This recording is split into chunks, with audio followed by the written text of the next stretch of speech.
உலக தமிழர்களே, ரகுவரன்னு ஒரு பேருங்க. அதிர்ஷ்டமில்லாத கட்ட தனியா ஆளு. ஒரு போஸ்ட்மேனா ஒரு 10 கிராமங்களுக்கு தபால் கொடுத்துட்டு இருக்கான். குடும்பம் கிடையாது, எங்க கிடைக்கிறத சாப்பிட்டுட்டு அப்படியே வாழ்ந்துட்டு இருக்கான். அப்பா, அவங்க அம்மா, அவங்க 2 பேருமே ஒரு விமான பயணத்தின் போது விமானம் வெடிச்சு மரணம் அடைச்சிட்டேன். அதான் சகஜமாக நடக்குது. பார்த்தீங்கன்னா சமீபத்தில் கூட 2 நாளைக்கு முன்னாடி ஒரு பெரிய ஃப்ளைட்டு கிளம்பி கொஞ்ச நேரத்துக்குள்ளார ஏதோ பறவை தாக்கச்சா இல்லை வேற ஏதாவது காரணமா இறந்துட்டாங்க. கதை முடிஞ்சு போச்சு. அவர்கள் 2 பேரும் இறந்த பின்னாடி இவனுக்கு ஒரு பெரிய வாழ்க்கையில் ஒரு பிடிப்பு கிடையாது. கல்யாணம் இல்லை, குழந்தைங்க இல்லை, ஏதோ ஒரு வாழ்க்கை அப்படியே போயிட்டு இருக்கு.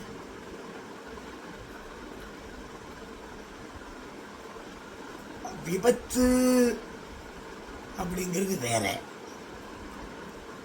போட்டியில ஒரு நாட்டுக்கும் இன்னொரு நாட்டுக்கும் ஏற்படக்கூடிய போட்டியில சேஃப்டி மெஷர்ஸை கொஞ்சம் அட்ஜஸ்ட் பண்ணிக்கலாம் அப்படிங்கிறது வேற. என்ன காரணம் நமக்கு தெரியாதுங்க. அதுல எப்படியோ ஒரு ஆள் தப்பிச்சிட்டார்.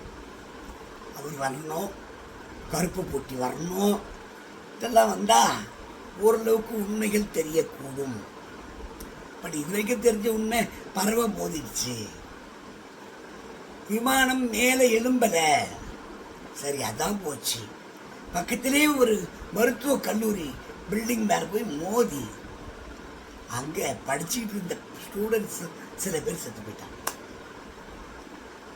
அப்படித்தான் ஒரு விமான விபத்து இந்த ரகுவரனுடைய அப்பாவுக்கும் அம்மாவுக்கும் ஏற்பட்டு போச்சு. அவங்க எண்ணம் இல்லை என்னென்ன, இது வரைக்கும் அவங்க அப்பா வேலை செஞ்சுட்டு இருந்த இடத்துல போய் இருந்து பணத்தை வாங்கிட்டு வந்து அந்த பையனுக்கு ஒரு பொண்ணை பார்த்து கல்யாணம் பண்ணிடணுன்றது அவங்களோட ஆசை.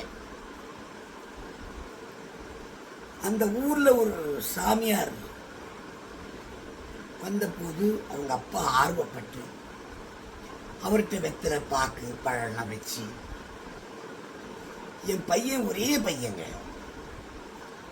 என்ன வழி ஆகும் சொல்லுங்கப்பா. அவர் சாமியார் கொஞ்ச நேரம் பூஜை பண்ணார், தியானம் பண்ணார், எல்லாம் பண்ணார். பண்ணிட்டு சிம்பிளா ஒரே வார்த்தை சொல்லிட்டார், இந்த பையன் தனியாளாக நடந்து கிடந்து வாழ்க்கையை ஓட்டுவான். அதுவும் கொஞ்ச நாள் தான். கொஞ்சம் கூட கூச்ச நாச்சமே இல்லாம சொல்லிட்டு போயிட்டான். அதுலெல்லாம் அந்த பையனுக்கு ரகுவரனுக்கு பெரிய ஆசையோ விருப்பமோ எண்ணமோ இருந்ததே இல்லை.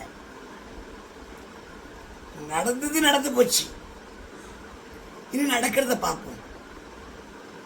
இருக்கிற நாள் கொஞ்ச நாள் நம்ம யாரும் கல்யாணம் பண்ணிட்டு அவங்களுக்கு மூலமா ஒரு குழந்தை ஏற்பட்டு ஒரு குடும்பமாகி வாழ அவனுக்கு பிடிக்கல.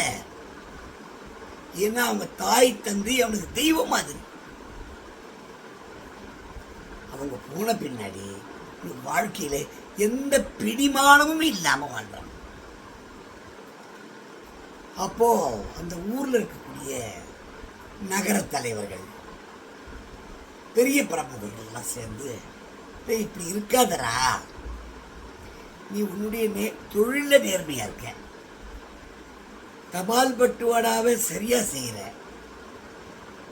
கிடைச்ச வருமானத்துல சாப்பிட்ற, உன்னால ஊருக்கு இந்த நகரத்துக்கு கெட்ட பேர் கிடையாது. உனக்கு ஏதாவது செய்யணும்ட்டு நாங்க நினைக்கிறோம். நாங்கள் மனசார நினைக்கிற விஷயத்த நீ எனக்கு கொஞ்சம் கோஆப்ரேட் பண்ணணும்.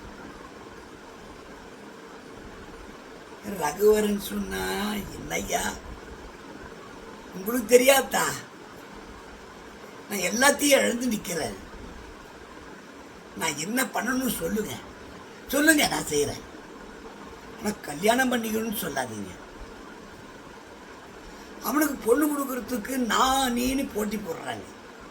ஏன்னா போஸ்ட்மேன் பதவி, பையன் நல்ல பையன், கேரக்டர் நல்ல கேரக்டர், பிக்கு பிடுங்கல் கிடையாது. தான் பொண்ணு போனால் நல்லா வாழ்வான்ற நம்பிக்கையில் பெற்றவங்க பொண்ணு கொடுக்கறதுக்கு தயாராக இருக்காங்க. அப்படியே காலம் போயிட்டுருக்கு. 1 வருஷமாச்சு, 2 வருஷமாச்சு. உடனே அந்த கோயில் சரி கல்யாணம் தான் பண்ணிக்கல, நாங்கள் ஒரு இடம் தரோம், நீ வாடகை வீட்டில் இருக்க, உங்கள் அப்பா அம்மா இருந்த வீட்லேயே தான் நான் இருப்பேன்னு ஒரே அடமாக இருக்கேன், கொஞ்சம் மாற்றிக்கோ.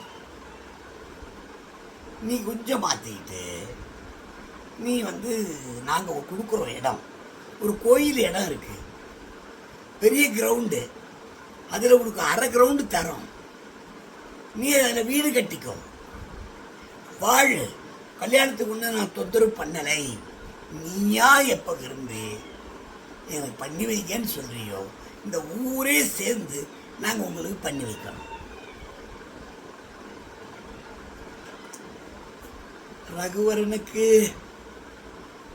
அவங்கள பாராட்டுதான்னு தெரியல, அப்பாவி மாதிரி தெரியுது, ஒன்றும் புரியாத ஒரு மனநிலை.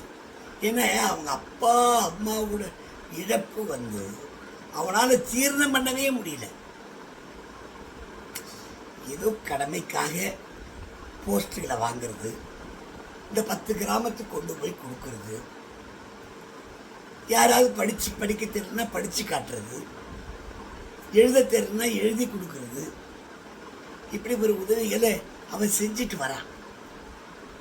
நான் இல்லைன்னு சொல்ல மாட்டேன். அவனை பொறுத்த வரையில் அவன் நீதியாக வாழ்ந்துட்டு இருக்கான்.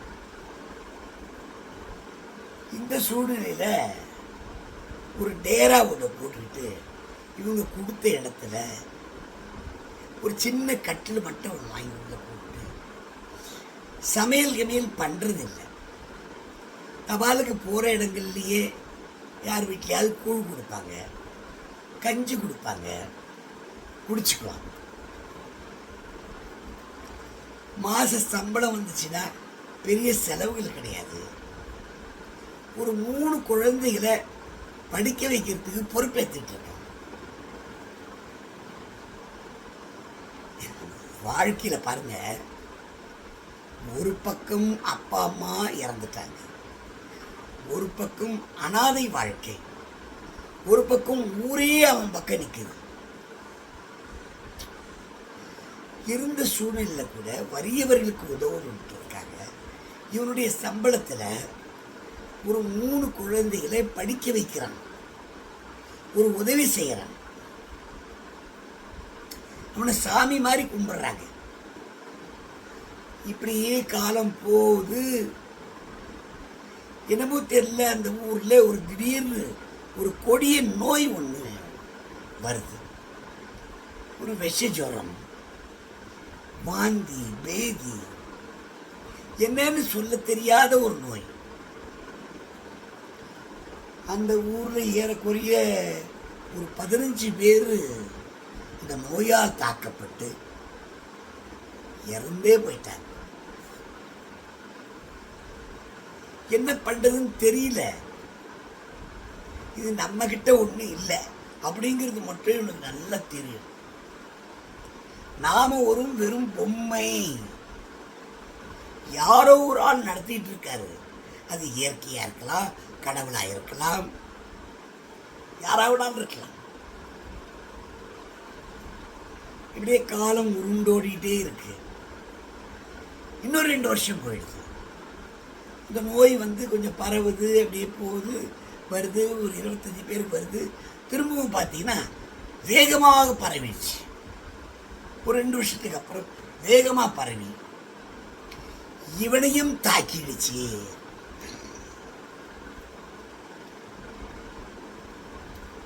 இறந்துட்டாங்க, தாக்கி இறந்துட்டான்.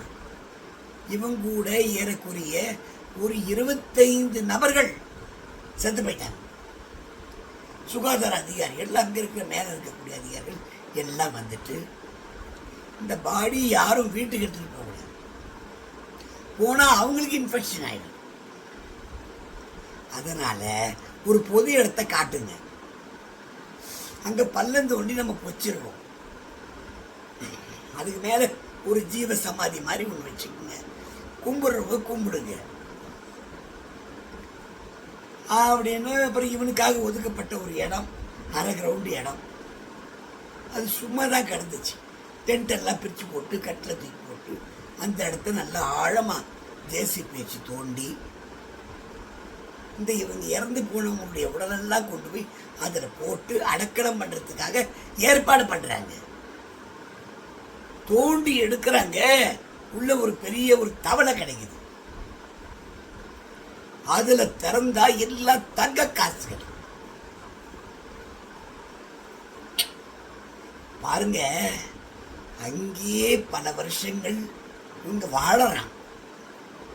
இவங்க அப்பா அம்மா இருந்த வாடகை வீட்டுக்கு பக்கத்திலேயே தான் அந்த இடம். இவனும் வாழ்ந்தான். ஒன்னும் இவன் கிணறு தோண்டிருந்தா அந்த தவளை இவனுக்கு கிடைச்சிருக்கும், இல்லை வீடு கட்டியிருந்தா அந்த தவளை இவனுக்கு கிடைச்சிருக்கும். இருந்தும் கூட அதை அனுபவிக்க முடியாமையே அவன் போய் சேர்ந்துட்டான். அந்த படம் அரசாங்கத்துக்கிட்ட போய் அரசாங்கம் அந்த ஊருக்கே கொடுத்து, அந்த ஊர்ல ஒரு நடுநிலை பள்ளி, ஒரு உயர்நிலை பள்ளி, ஆல்ரெடி ஒரு ஆரம்ப பள்ளி இருந்துச்சு, ஒரு மருத்துவ நிலையம் இவனுடைய பேர்லேயே ஆரம்பிச்சு மிக சிறப்பாக நடத்துகிறாங்க. இந்த 3 குழந்தைகள் படித்தாங்க பாருங்க, அந்த படித்த குழந்தைகள் தொடர்ந்து இவனுடைய பேர்லேயே ஒரு சமுதாய தொண்டு நிறுவனம் ஒன்று ஆரம்பித்து இந்த 3 குழந்தைகளுக்கு பதிலாக இன்னும் ஒரு 5-6 குழந்தைகளை சேர்த்து அவங்களையும் படிக்க வச்சாங்க. ஊர் மக்கள் ரொம்ப நல்லவங்க. இந்த தெய்வம் அவனுக்கு கொடுக்கணும்னு நினைச்சது, அதை அனுபவிக்கிறதுக்கு அவனுக்கு கொடுத்து வைக்கல, போயிட்டான். வாழ்க்கையில் எதுவாயிருந்தாலும் சரிங்க, நமக்கு கிடைக்கணும் அப்படின்னு சொன்னா நிச்சயமா கிடைக்கும். அவ்வளவு பேர் செத்து போயிட்டான், ஒரு ஆள் பொழைச்சிட்டான். எப்படின்னு தெரியல. இந்த ஒரு ஆள் மூலமா, இந்த கருப்பு பெட்டியின் மூலமா இன்னும் மேல மேல விசாரணைகள் நடக்கணும் பார்க்கலாம். நாளைக்கு பார்ப்போமா? நன்றி, வணக்கம், வாழ்த்துக்கள்.